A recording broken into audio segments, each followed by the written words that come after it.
a shadow of doubt. The sun, a brassy glare in the humid morning, spurred Traoré into motion. Cool water banished the lingering tendrils of sleep as he performed his ablutions. A familiar gravity settled on him, the weight of his nation's aspirations. Not a mere burden, but an ever-present awareness. Today, as always, he would dedicate himself to Burkina Faso's journey towards independence and dignity. He savored the slightly astringent bite of cola, nut, its taste a grounding ritual. His thoughts swirled. Agricultural renewal, expanded education, essential infrastructure. Each project a carefully placed stone in the edifice of a self-reliant Burkina Faso, built on the ingenuity and grit of its citizens, not handouts. Clad in his well-worn green fatigues, a uniform of simplicity, he skipped breakfast, his appetite one these days. Stepping onto the small balcony of his unostentatious home, he surveyed the waking city of Ouagadougou. A mango vendor's cheerful calls punctuated the air. These were his people, the reason for his commitment, those he had vowed to safeguard. Yet, a disquieting premonition coiled in his gut, different from the usual pressures of leadership, a subtle unease lurking just beyond his grasp. He couldn't shake off the feeling that something was off. He'd noticed small things, uneasy glances and hushed conversations. Most concerning was Colonel Ouattara's recent behavior. Initially, Traoré viewed him as steadfast, a dedicated and reliable officer. They'd been through thick and thin together, sharing meals and innermost thoughts. Recently, however, Ouattara had become withdrawn, almost haunted. A wave of suspicion threatened to engulf him, but he fought it down, reminding himself of their shared history. Still, the unsettling feeling lingered. Later that morning, immersed in reports, Captain Zongo's hesitant knock interrupted him. President Traoré, a matter to report. Zongo's voice was uncharacteristically subdued. Traoré looked up, his gaze sharp. Yes, Captain. It concerns Colonel Ouattara, sir. Zongo shifted, eyes downcast. This morning, I observed him on a phone call in the courtyard. He spoke in French, naturally, but it seemed clandestine. He was constantly checking his surroundings, his voice barely audible. Traoré leaned forward, his attention locked on Zongo. Did you discern anything? Only snippets, sir. He mentioned a delivery and a movement of funds. He also referenced something called desert wind. Traoré's mind began to churn. Desert wind, an unfamiliar designation. He filed it away for immediate investigation. Anything else? Yes, sir. He then met with a man I didn't recognize. A brief exchange. Then the man departed in a vehicle bearing diplomatic plates. Diplomatic plates. The disquiet in Traoré's gut intensified. Describe the man, Captain. Zongo provided a meticulous description, including his height, build, and attire. As he listened, a cold dread snaked through Traoré. The description matched a known CIA operative stationed across the border. He dismissed Zongo with a curt nod, his mind aflame. The disparate pieces began to coalesce into a grim design. Could Ouattara truly be entangled with foreign powers? Peddling secrets for personal enrichment? He desperately sought a logical explanation. Perhaps Zongo had misconstrued the situation, but the doubts persisted, gaining strength with each passing moment. In the days that followed, Traoré watched Ouattara with hawk-like intensity. He noted the increasingly frequent absences, the flimsy excuses offered. He observed subtle displays of newfound affluence, an expensive timepiece, impeccably tailored suits, at odds with his official income. There was also a discernible shift in Ouattara's attitude, a growing arrogance, a dismissive air. He seemed emboldened, untouchable. Traoré resolved to confide in Captain Zongo, an officer he trusted implicitly. He shared his suspicions, recounting Zongo's initial observations and the subsequent behavioral anomalies he had witnessed. Zongo listened intently, his expression grave. President Traoré, I share your misgivings. I, too, have observed Colonel Ouattara's transformation. I believe he is involved in something unsavory. We need irrefutable proof. Captain, Traoré responded, his voice steely. "We must expose the truth, irrespective of the consequences. Discretion is paramount. If Ouattara is a traitor, he will not hesitate to abuse his authority to shield himself." Together, they embarked on a covert investigation, meticulously piecing together a case against Ouattara. They interviewed staff, scrutinized financial records, and dissected communication logs. Each fragment of evidence, however small, reinforced their growing conviction. One evening, alone in his office, poring over intelligence reports, Traoré was overwhelmed by a profound sense of betrayal. The possibility that a trusted comrade, a friend, could be capable of such duplicity was almost unbearable. He gazed out at the city's lights, a glittering tapestry of hope and despair. He thought of the people of Burkina Faso, their aspirations, their hardships, their unwavering faith in a brighter tomorrow. He would not fail them. He would not permit foreign interference to compromise their sovereignty. He would unearth the truth, expose the betrayers, and safeguard his nation, whatever the cost. The shadow of doubt had taken root, and he couldn't rest until it was gone. Whispers of suspicion. The midday sun beat down on Camp Guillaume Ouedraogo, baking the laterite earth to a dull red. Fatima Zongo squinted, adjusting the brim of her cap as she observed Colonel Ouattara's land cruiser kicking up dust as it sped past her checkpoint. He was headed towards the restricted communications bunker, a place he hadn't visited in months. A flicker of unease stirred within her. Ouattara's driver, Sergeant Bamba, saluted stiffly, but Ouattara himself merely offered a curt nod, his eyes fixed straight ahead. Fatima noted the subtle arrogance in his posture, a recent development she found unsettling. It was a far cry from the jovial, approachable officer she'd known for years. Later, in the shade of the mess hall, Fatima shared her observations with Lieutenant Sawadogo and Captain Compare. The clatter of cutlery and the murmur of conversations filled the air, providing a semblance of privacy. "He's been going to that bunker every day this week," Fatima said, her voice low. "And he never says why, just waves a hand and says official business." Sawadogo, a young, idealistic officer, scoffed, "Probably just avoiding paperwork. You know how he is." Compare, older and more seasoned, stroked his chin thoughtfully. "Still, it's unusual. That bunker is for encrypted communications only. What business would he have there that requires such secrecy?" Fatima leaned closer. "And it's not just the bunker. He's changed. New clothes, expensive watch. Bamba told me he saw Ouattara at the Grand Marquet buying silk scarves. Silk scarves? Compare. Since when does Ouattara care about silk scarves?" Compare chuckled humorlessly. "Maybe he's found himself a woman who appreciates the finer things." "Maybe," Fatima conceded, "but it feels different. There's a guardedness about him, a calculation in his eyes that wasn't there before. I don't like it." The following day, Fatima requested a meeting with President Traoré. She stood at attention in his modest office, the air thick with the scent of shea butter and old books. Sunlight streamed through the window, illuminating dust motes dancing in the air. "Captain Zongo," Traoré said, his voice calm and steady. "To what do I owe the pleasure?" Fatima took a deep breath. "Mr. President, I have some concerns regarding Colonel Ouattara." Traoré's expression remained neutral, but his eyes sharpened. "Concerns? Explain." Fatima detailed her observations, the frequent trips to the communications bunker, the change in Ouattara's demeanor, the sudden acquisition of expensive items. She carefully avoided accusations, presenting only the facts. "He's become secretive, Mr. President. He avoids eye contact, dismisses questions with vague answers. It's not like him." She paused, gathering her courage. "And there was one incident. Last week, I saw him accepting a package from a man I didn't recognize near the South Gate. The man was European, I think. Fair skin, spoke French with a strange accent. Ouattara took the package quickly and dismissed the man without a word.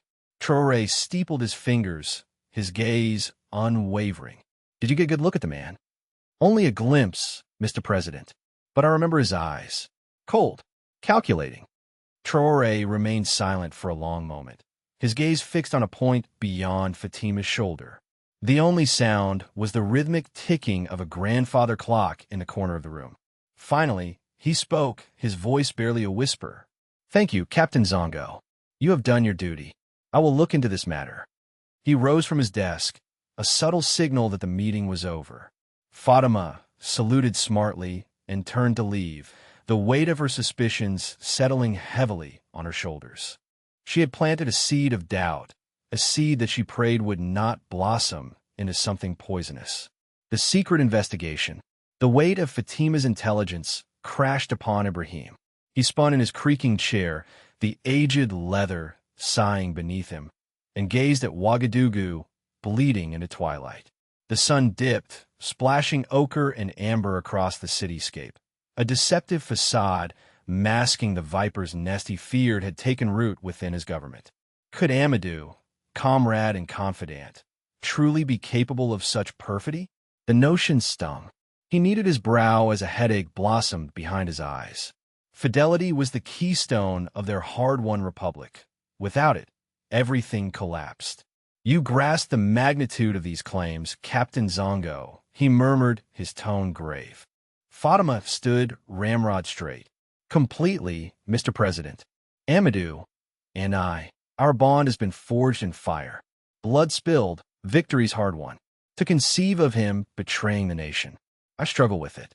Ibrahim paused, his gaze seeking truth in Fatima's unwavering expression. He found concern there, a reflection of his own turmoil. "But I cannot disregard your report. Too much hangs in the balance." He rose and moved to the window, his hands clasped behind him. "We must tread carefully with the stealth of a desert cat. This inquiry must be unnoticeable." A secret murmured on the wind. If Amadou is indeed compromised, any clumsy move will drive him further into the shadows, inflicting damage beyond repair. Turning, he met Fatima's eyes. "Absolutely no one can know about this." "Understood. Perfectly, Mr. President. I need more than conjecture, Fatima. More than suspicions. Solid facts, impervious to doubt. Can you deliver that?" "I can, Mr. President. I will." Ibrahim placed his trust in Fatima. He had witnessed her mettle in the face of danger, her unwavering commitment to Burkina Faso. Her mind was sharp, her instincts even sharper. If anyone could expose the truth, it was she. "Good. You will report only to me. No channels, no record. Clear, clear, Mr. President. Quietly assemble a team you trust implicitly. Individuals whose loyalty is beyond reproach. People who understand the stakes. They must be shadows, Fatima, invisible to all but you." A wave of melancholy washed over his face. "And one more thing, Fatima. Until we possess irrefutable evidence, Colonel Ouattara will receive the respect due his rank." Fatima's nept a crisp salute.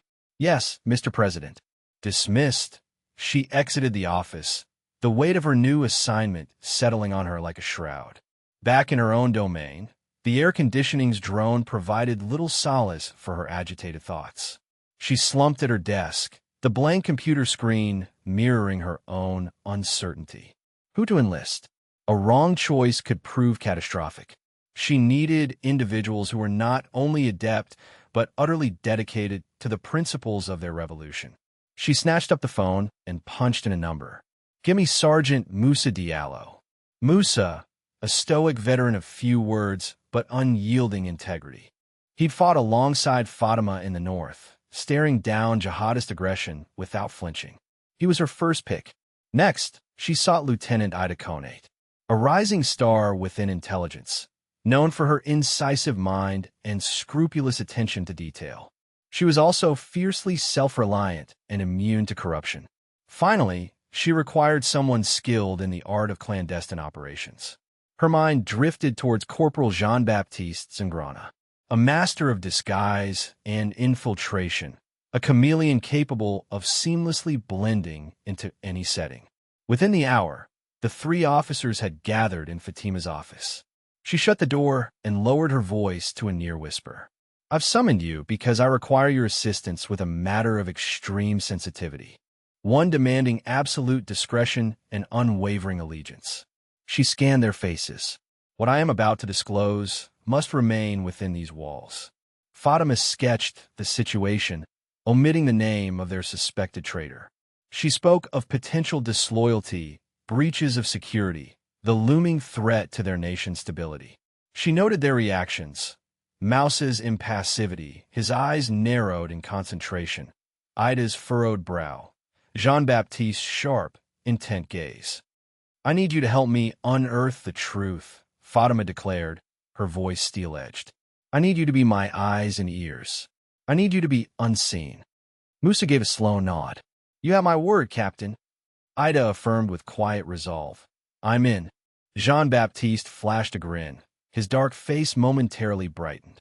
"Consider it a done deal, Captain. Where do we begin?" Fatima felt a wave of relief. Her team was assembled. The hunt was underway. Now, she only had to unearth the truth before it devoured them all. Shadow meetings.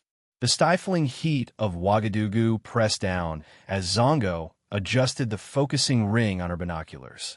The rooftop of the abandoned bakery offered a decent vantage point, overlooking the dusty square, where Ouattara was known to take his afternoon tea.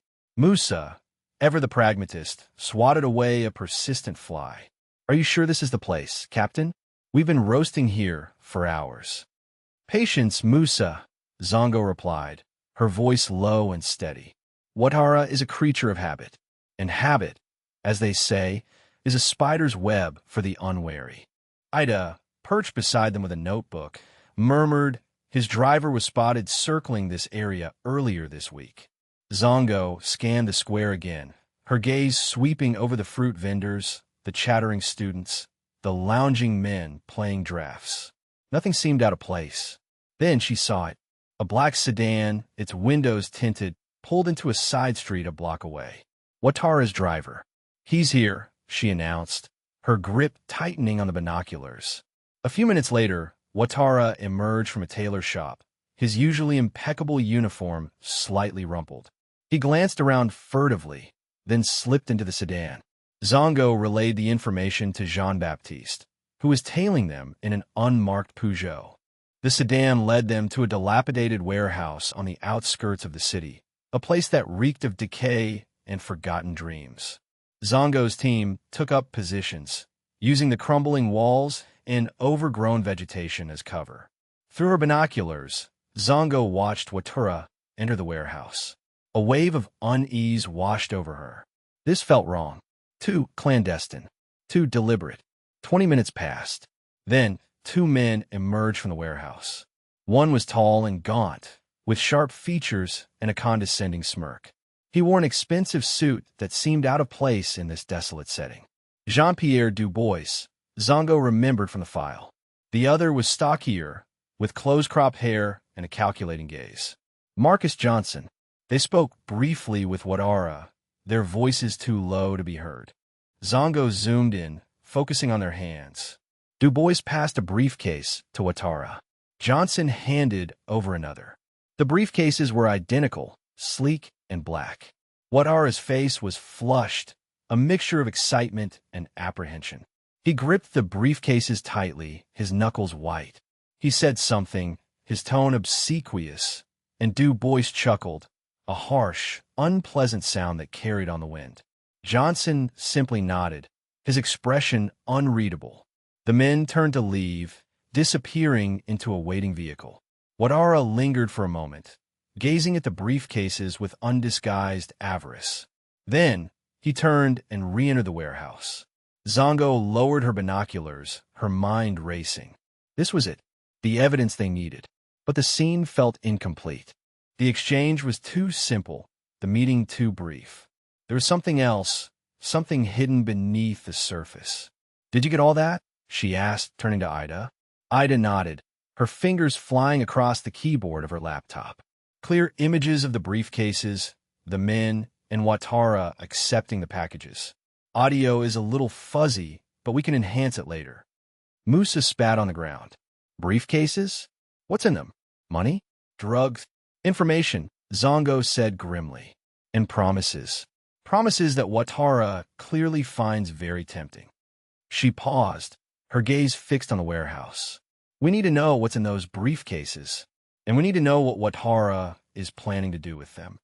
Zongo pulled out her radio. Jean-Baptiste, follow Ouattara. Discreetly. I want to know where he goes and who he meets. And Jean-Baptiste, be careful. The sun beat down on the rooftop, casting long, distorted shadows. Zongo watched as the sedan pulled away, disappearing into the maze of streets. The dust swirled, obscuring her vision. She felt a knot of dread tighten in her stomach. This was just the beginning. The shadow meetings had begun, and Zongo knew, with chilling certainty, that they were about to enter a very dark place. Coded messages. The glow of the monitor reflected in Fatima Zongo's intense eyes. The air in the makeshift surveillance room, a repurposed storage closet, was thick with the scent of dust and nervous anticipation. Sergeant Bamba, hunched over the keyboard, muttered a string of technical jargon as he bypassed the last of Ouattara's security protocols. Outside, the city thrummed with the rhythm of ordinary life, oblivious to the digital siege unfolding within these cramped walls. Almost there, Bamba whispered, his fingers flying across the keys. A progress bar crawled agonizingly slowly across the screen. Finally, a triumphant beep echoed in the small space. Access granted, Captain. Zongo leaned closer, her gaze fixed on the screen. Ouattara's desktop appeared, pristine and organized, almost unnervingly so. Start with his encrypted files, she instructed, her voice low and steady. Anything labeled projects, agreements, or anything dated within the last 6 months. The next few hours were a blur of code and data. Bamba, a master of cryptography, worked tirelessly, peeling back layers of encryption like an onion. The tension in the room was palpable. Each successful decryption felt like another step into a treacherous labyrinth. They found innocuous documents, personal correspondence, and official reports, a haystack of normalcy designed to conceal the needle of betrayal. Then they hit pay dirt, a series of text files hidden within seemingly random folders, named with obscure acronyms and sporting complex encryption algorithms. These were the coded messages. Decrypting them was a painstaking process, each one yielding only fragments of information at first. Gradually, a disturbing picture began to emerge. References to strategic resources, market access, and favorable concessions danced across the screen. Locations within Burkina Faso were mentioned, their names disguised but easily identifiable. There were passages about infrastructure projects, mining rights, and agricultural land, all couched in the language of investment and development. But the underlying message was clear. Ouattara was offering access to Burkina Faso's wealth in exchange for something.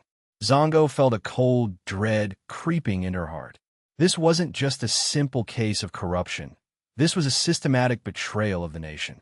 The messages spoke of sharing intelligence assets, a chilling euphemism for military secrets and strategic information.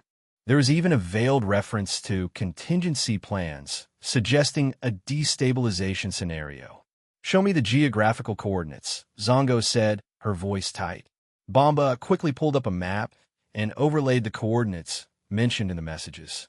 They pinpointed key locations, mineral deposits, strategic crossroads, and agricultural hubs. One set of coordinates fell squarely on the Compiègne Dam, a vital source of hydroelectric power. The final piece of the puzzle clicked into place when they decrypted a message containing a detailed analysis of Burkina Faso's military capabilities, strengths, and weaknesses, complete with troop deployments and equipment inventories. The recipient was identified only as Falcon, but Zongo had a sinking feeling she knew who it was. Dubois, the smooth-talking Frenchman from the meeting. The evidence was damning. Zongo knew she had to bring it to the president immediately. The following morning, Zongo stood before President Traoré in his private study. The room was Spartan, reflecting the president's austere nature. Sunlight streamed through the window, illuminating the dust motes dancing in the air. Traoré sat behind his desk, his expression unreadable. Zongo laid out the evidence, the decrypted messages printed on crisp sheets of paper. Traoré listened in silence, his gaze fixed on the documents. He didn't interrupt, didn't ask questions, simply absorbed the information like a sponge. Zongo watched him, her heart pounding in her chest. She had known Traoré for years, respected him, even admired him. But she had never seen him like this, his face etched with a profound sadness. When she finished, Traoré remained silent for a long moment, his gaze drifting to the window. Finally, he spoke, his voice barely a whisper. "Ouattara," he said, his voice laced with disbelief. "I trusted him. He was like a brother to me." Zongo said nothing, allowing the president to process the betrayal. Traoré turned back to her, his eyes filled with a steely resolve. "What are your recommendations, Captain?" "We need to bring him in, sir," Zongo said, her voice firm. "We have enough evidence to arrest him for treason, but we need to be discreet. If word gets out, it could destabilize the entire country." Traoré nodded slowly. "Agreed. We move swiftly and silently. But first," he paused, a flicker of pain in his eyes. "I need to understand. I need to know why." He steepled his fingers, his gaze distant. "Set a meeting, Captain. Arrange for me to speak with Colonel Ouattara." "Alone?" Zongo hesitated. "Sir, that could be dangerous." Traoré shook his head. "I need to look him in the eye, Zongo. I need to hear it from his own lips. Only then can I decide what must be done." His voice held a quiet strength, a resolve that was both comforting and terrifying. The storm was coming, Zongo knew, and Burkina Faso was about to be caught in the eye of it. The weight of betrayal. Photographs littered the mahogany surface like discarded illusions, each a sharp shard of Ouattara's treachery. Traoré's gaze snagged on one. Ouattara clasping hands with a stout man in a meticulously tailored suit. Du Bois, the Frenchman, according to Zongo. Disbelief grappled with a slow-burning fury. He lifted another, its glossy surface depicting Ouattara, mirth etched on his face, a flute of something bubbly in hand, against the backdrop of an opulent, unfamiliar room that whispered of foreign influence. He squeezed his eyes shut, a wave of bile rising in his throat. The air in his office, his usual refuge, now pressed down like a shroud. He sank back into his chair, the aged leather groaning beneath him, struggling to reconcile the evidence before him with the man he'd believed Ouattara to be. Then, a memory, unwelcome yet vivid. The sun-baked training grounds of years prior. Traoré, a green lieutenant, wrestling with a malfunctioning radio during a critical drill. Ouattara, then a bright-eyed captain, appearing as if conjured, a playful glint in his eyes, deftly coaxing the radio back to life. "Never abandon your equipment, Ibrahim," Ouattara had declared, his voice brimming with youthful conviction. "Just as you never abandon your people." They'd shared coarse meals of two, breathed fervent dreams under the inky Burkinabe sky, and nurtured an unyielding devotion to their homeland. Together, they'd climbed the ranks, weathering political tempests and military upheavals, their bond tempered in the fires of shared adversity. Ouattara had been more than a comrade, a brother, a confidant. Now, the word turned to poison on Traoré's tongue. He blinked, the photographs still mocking him from the tabletop. He reached for the water glass, his hand betraying a tremor. The betrayal was a deep wound, inflicted not just upon a leader, but upon a friend. The implications were terrifying. How long had this perfidy been unfolding? How many secrets had been compromised? What was the actual breadth of the devastation? He pushed to his feet, the chair screeching against the floorboards, the sound amplified in the silent chamber. He crossed to the window, his gaze sweeping over the sprawling city of Ouagadougou. The setting sun painted long shadows, bathing the buildings in a mosaic of orange and gold. He saw the vibrant marketplace, children playing tag in the alleyways, hardworking farmers returning from their labors. These were his people, those he'd pledged to defend. And Ouattara, consumed by avarice, had been prepared to sacrifice them. A tide of resolve surged through him, eclipsing the despair. He would not allow Ouattara's duplicity to paralyze him.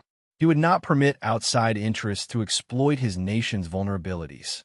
He would excise the rot, expose the conspiracy, and safeguard Burkina Faso's autonomy, even if it demanded confronting a man he once held as kin. He pivoted from the window, his expression hardening into grim purpose. He seized the telephone, his fingers punching in a familiar sequence. "Captain Zongo," he stated, his voice hushed but firm. "Prepare for meeting with Colonel Ouattara. You and Bamba are to observe, unseen, noting everything. And Fatima, anticipate any eventuality." He replaced the receiver, the weight of the approaching confrontation settling heavily on his spirit. He understood this would be perilous, a delicate dance of confidence and deceit. But he was ready to engage, for his country's sake, for the sake of its people, and for the memory of the honorable man Ouattara had once embodied. He would unveil the truth, regardless of the price. He would not let Burkina Faso succumb. Setting the trap. "We have to seize control, Captain," Traoré stated. The photographic proof of Ouattara's treachery burned into his memory. The weight of the betrayal pressed down on the room, heavy as the stillness before a downpour. "Let him believe he holds the advantage," Zongo confirmed with a steady gaze. "A calculated deception, Mr. President? An alluring snare?" "Precisely. A grander temptation than anything they've dangled before him. Something irresistible." Traoré formed a steeple with his fingers, eyes narrowed in contemplation. "We offer him the semblance of increased power." The ensuing hours were spent dissecting Ouattara's vulnerabilities, his vanity, his driving ambition, the subtle desperation that always simmered beneath his loyal facade.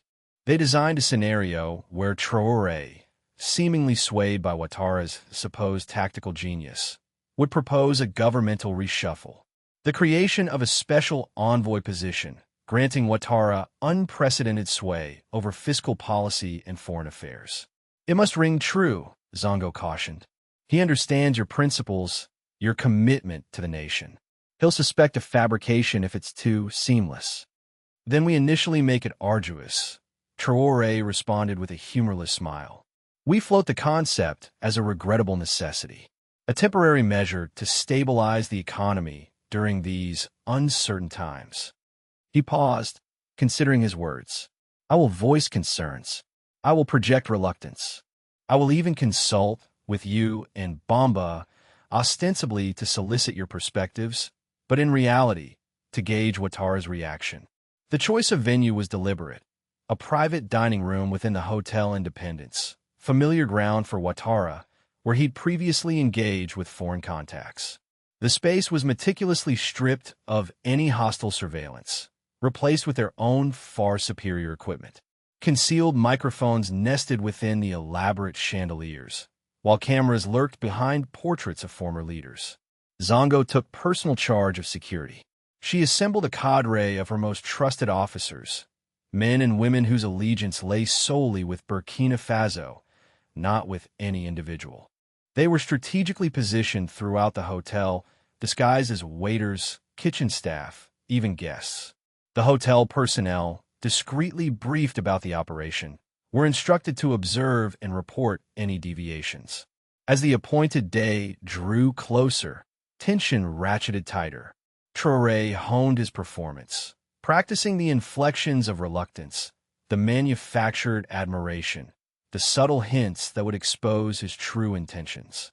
He battled a profound sense of violation, a deep ache for the camaraderie he wrongly believed he shared with Ouattara. He smothered the emotion, concentrating on the mission. The future of Burkina Faso rested squarely on his shoulders. On the morning of the rendezvous, Zongo delivered a final briefing to her team. "Remember," she said, her voice hushed and intense, "our primary objective is to gather evidence. We want them to implicate themselves. We act only when we possess incontestable proof." Traoré arrived at the hotel punctually. He greeted Ouattara with a cordial smile, a gesture that felt like a violation of his own spirit. As they settled at the table, the atmosphere thrummed with unspoken discord. The trap was sprung, the bait presented. Now, they simply had to wait. The confession. The presidential suite at the Hotel Independence hummed with a deceptive tranquility. Sunlight streamed through the sheer curtains, illuminating dust motes dancing in the air, a stark contrast to the storm brewing beneath the surface. Traoré sat at the mahogany table, a half-empty glass of Bissap juice beside him. His face, usually etched with the lines of responsibility, was carefully neutral, almost placid. Across from him, Ouattara fidgeted. He straightened his uniform, the gold braid on his shoulders gleaming under the light, a tangible representation of the power he so craved. The air crackled with unspoken words, with the weight of the charade they were both enacting. "Amadou," Traoré began, his voice low and laced with what he hoped sounded like genuine concern. "These past few months, the pressure has been immense. I need someone I can truly trust, someone to shoulder some of this burden." He paused, letting the words hang in the air, thick with manufactured sincerity. Ouattara leaned forward, his eyes glinting with anticipation. "I have always been at your service, President. You know that."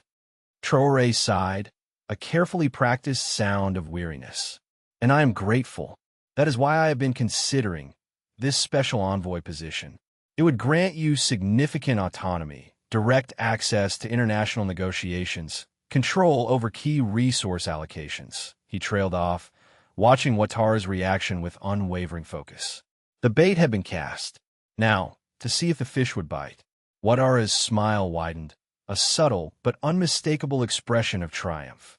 "President, this is unexpected, but I am ready.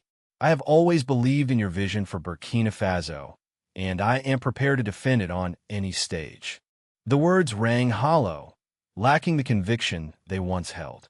"There will be challenges," Traoré warned, his voice hardening slightly.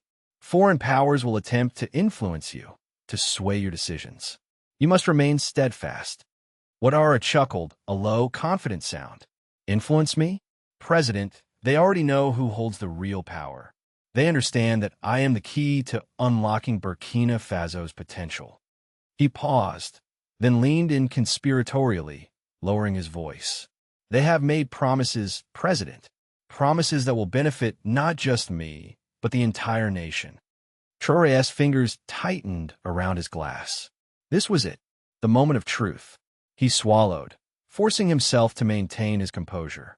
"Promises? What kind of promises, Amadou?" Ouattara's eyes gleamed with greed, betraying the carefully constructed facade of loyalty. "Financial assistance, infrastructure development, access to advanced technology. They see the value in our resources, President. They are willing to pay handsomely for access." He puffed out his chest, clearly relishing the power he believed he held. "They understand that Burkina Faso needs a strong hand, someone who can make the tough decisions." Traoré pressed him gently. "And who are these benefactors, Amadou? Who is offering these promises?" Ouattara hesitated for a fraction of a second, a flicker of doubt crossing his face. But the allure of power and wealth was too strong to resist. He plunged ahead, revealing his carefully guarded secrets. "There is Mr. Dupont from France. He represents several European consortiums eager to invest in our mining sector. And Mr. Harrison from the United States. He speaks for a group interested in our agricultural land." He rattled off names, companies, and figures, each word a nail in his own coffin. He spoke of secret meetings in Ouagadougou hotels, coded communications, and the detailed information he had provided regarding Burkina Faso's mineral reserves, military deployments, and economic strategies. He boasted about the guarantees he had received, the Swiss bank accounts established in his name, the luxurious villas promised in Europe. "They understand my value, President," Ouattara finished, his voice laced with arrogance. "They know that I am the future of Burkina Faso." Traoré looked at him, his face unreadable. Inside, his heart ached with a profound sense of betrayal. But he knew what he had to do. He had heard enough. He gave the slightest nod to a point behind Ouattara. Before Ouattara could react, the door burst open, and Zongo, followed by Bamba and a squad of armed guards, stormed into the room. Their faces were grim, their weapons drawn. Ouattara's eyes widened in disbelief, his arrogance crumbling into stark terror. "What is the meaning of this?" he demanded, his voice trembling.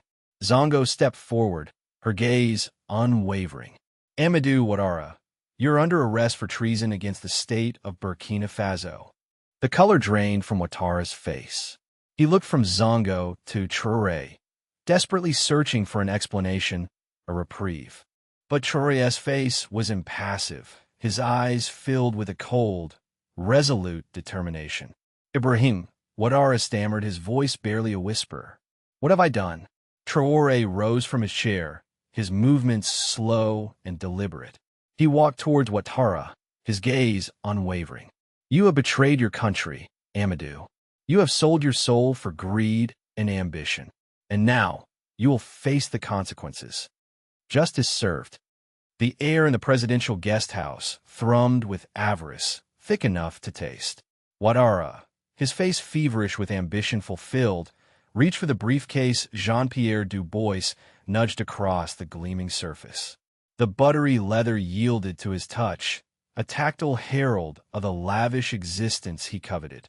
"A mere down payment," Dubois purred, his tone laced with thinly veiled contempt, "on the mutually beneficial arrangement we envision."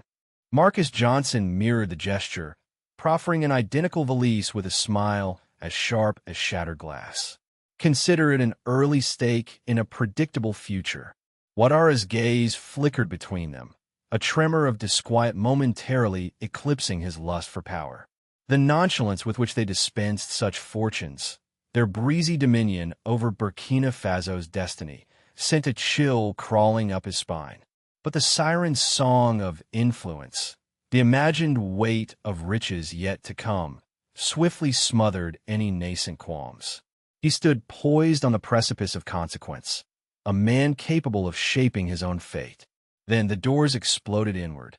Silence shattered like dropped crystal. 3 figures in tactical gear, weapons brandished, surged into the room. Zongo, her face an implacable mask, spearheaded the assault. Sergeant Bamba, hawk-eyed, secured their rear, while another soldier sealed off the escape route. "Amadou Ouattara," Zongo's voice sliced through the stunned air. "You are under arrest for treason against the Republic of Burkina Faso." The carefully erected edifice of control crumbled. Disbelief twisted Ouattara's features, quickly giving way to stark terror. He sputtered, "Zongo? What? What is the meaning of this?" "The meaning, Colonel," Zongo stated, her voice devoid of warmth, "is that your perfidy ends now." She motioned to her soldiers. "Secure the prisoners." Bedlam erupted. Dubois and Johnson, caught utterly unaware, lunged to their feet, sputtering in their respective tongues. The remaining occupants, an assortment of European and American businessmen and supposed advisors, found themselves pinned against the walls, their faces mirroring a spectrum of shock and utter dismay. "This is an outrage," Dubois bellowed, his face flushed crimson. "You have no jurisdiction." "We have every jurisdiction," Zongo countered, her gaze unwavering. "You are all accessories to a conspiracy to destabilize the sovereignty of Burkina Faso." She nodded to Bamba, who commenced handcuffing the foreign agents with brisk efficiency. Ouattara, his earlier arrogance displaced by desperate supplication, appealed to Zongo. "Fatima, please, there's been a misunderstanding. I can elucidate." Zongo's eyes narrowed to slits. "Explain why you were soliciting bribes from foreign entities. Explain why you were prepared to barter your nation for personal gain." She advanced on him, her voice a dangerous whisper. "You swore an oath to defend Burkina Faso, Amadou. You defiled that oath, and you shattered the president's faith." She directed one of her soldiers to retrieve the briefcases. Zongo unlatched one, revealing neat stacks of euros. "Consider this your compensation," she spat, her voice dripping acid, "for services rendered to Burkina Faso's adversaries." While Bamba's team proceeded with securing the detainees, Zongo focused on corralling the evidence. She snapped directives, her voice sharp and clipped. "Search the room. Every paper, every electronic device. I want it all." The soldiers moved with oiled precision, seizing laptops, phones, and documents. Zongo herself located a small, unassuming voice recorder concealed beneath the tablecloth. It was Traoré's plant, holding incontrovertible proof of Ouattara's treasonous discourse. She tucked it into an evidence bag, a grim satisfaction settling over her like a shroud. As Ouattara was escorted away, his head hung low in shame, his eyes locked briefly with Zongo's. A ghost of understanding flickered between them. Perhaps, in that instant, he truly apprehended the enormity of his betrayal. Zongo watched him depart, her heart leaden. She and Ouattara shared a history. They had been comrades in arms through countless skirmishes. Witnessing his descent, his succumbing to avarice and vaulting ambition, with a bitter, profound disappointment. With the prisoners secured and the evidence gathered, Zongo surveyed the scene. The once elegant guest house, a symbol of presidential dignity, now seemed sullied, defiled by duplicity. She turned to Bamba. Let's transport this evidence back to headquarters. The president needs to see this. As they quit the guest house, the weight of the task ahead settled heavily upon Zongo's shoulders. The apprehension of Ouattara and his fellow conspirators represented merely the opening salvo. Now, they had to unearth the full scope of the conspiracy and ensure that all those culpable were brought to account. The battle for Burkina Faso's future had only just begun. A nation united. The broadcast studio was a vault of stillness, banishing the usual pre-air hum of anxiety. Technicians, phantoms of efficiency, tweaked lights, and tested audio levels. Ibrahim Traoré, a study in composure, stared past the camera's cold eye. Nervousness wasn't quite the feeling. Rather, the nation's collective expectations, the silent pressure from those around him, felt like a tangible weight. Fatima Zongo, a rigid sentinel at his side, her expression unreadable. She had exposed the rot, the perfidy at the core, and now braced for the coming storm. A subtle nod from Traoré cued the floor manager. The camera's red light bloomed. People of Burkina Faso, Traoré's voice, calm yet resonant, filled the airwaves. I address you not with celebration, but burdened by grave tidings.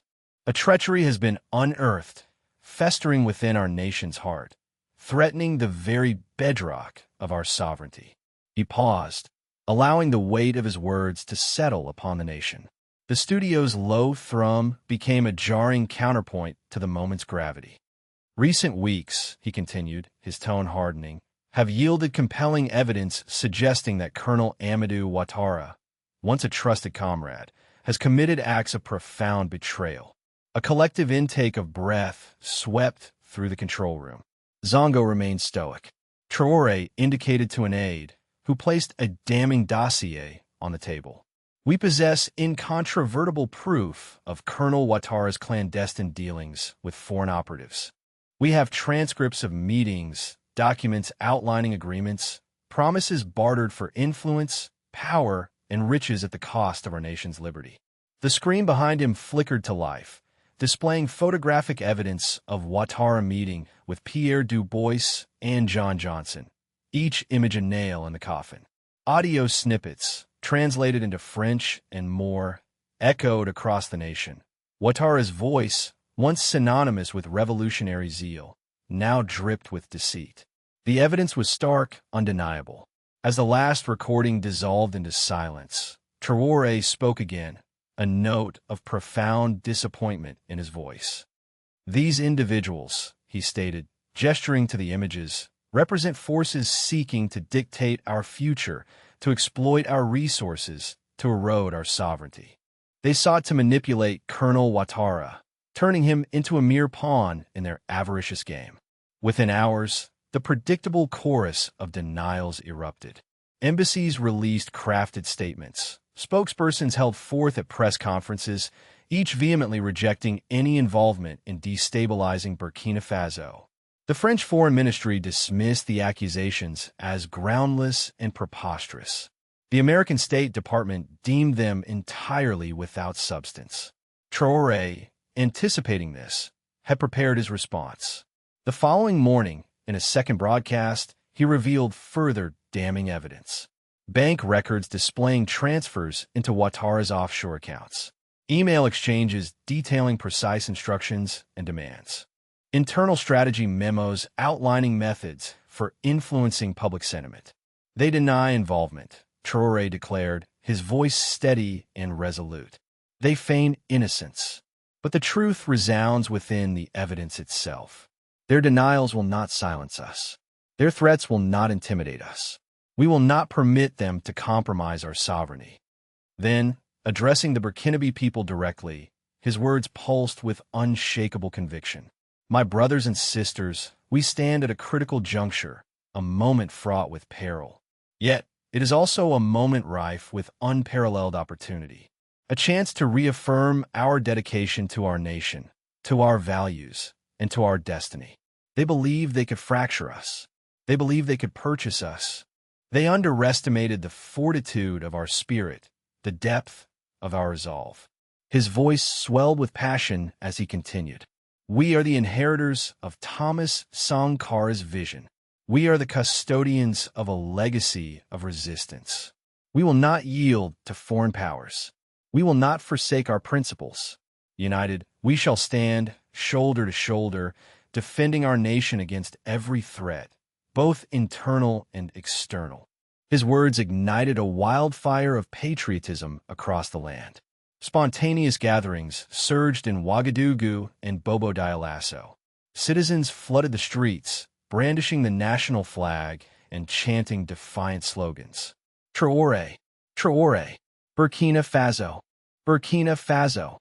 The betrayal, instead of shattering the nation, had ignited a fresh sense of camaraderie, a revitalized dedication to independence and self-determination. From his office, Traoré followed the unfolding news, his face a canvas of relief and grim resolve.